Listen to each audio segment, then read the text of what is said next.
ক্ষমতা দেন আল্লাহ, ক্ষমতা দেন আল্লাহ, সম্মান দেন আল্লাহ, বিরোধী করেন আল্লাহ, সব কিছুর মালিক হলেন আল্লাহ। কেউ যদি স্রষ্টা হিসাবে আল্লাহকে বিশ্বাস করে আর ক্ষমতার মালিক আমেরিকায় মনে করে, সে আমাদের চোখের সামনে ইমানদার হিসাবে একটা ধোঁকাবাজ হিসাবে পরিচিত হিসাবে তাকে রাখতে হবে। কারণ মক্কার কাফেররা আল্লাহকে বিশ্বাস করত, কিন্তু তারা বিশ্বাস করত ক্ষমতা দেয় ওই মূর্তিতে।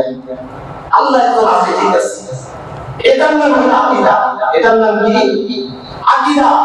যে সব কিছু শুধু আল্লাহকে বিশ্বাস করলে ইমানদার হয় না, সব কিছু করেন আল্লাহ, এই কথাকে বিশ্বাস করা।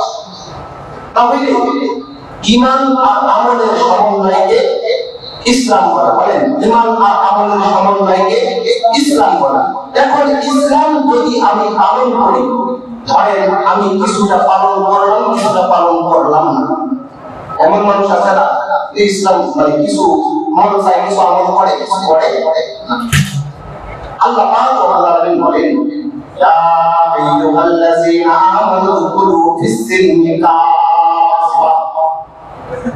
ইসলামটা পরিপূর্ণরূপে মানো, ইসলামের ভিতরে পরিপূর্ণরূপে প্রবেশ করো। আংশিক ঢুকলা, আংশিক বাইরে হইলা।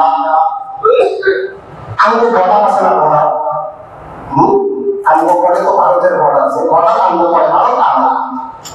আমরা আমাদের সীমান্তেও যদি থাকি, যদি ভারতীয় বর্ডার গার্ড যদি দেখে যে তার গুলি এখান থেকে মারলে ওই লোকটাকে লাগবে, কত দূরেও যদি থাকে বাংলাদেশের সীমানে, তারপরে তো বাইরে দেয়। কথা ঠিক নেই?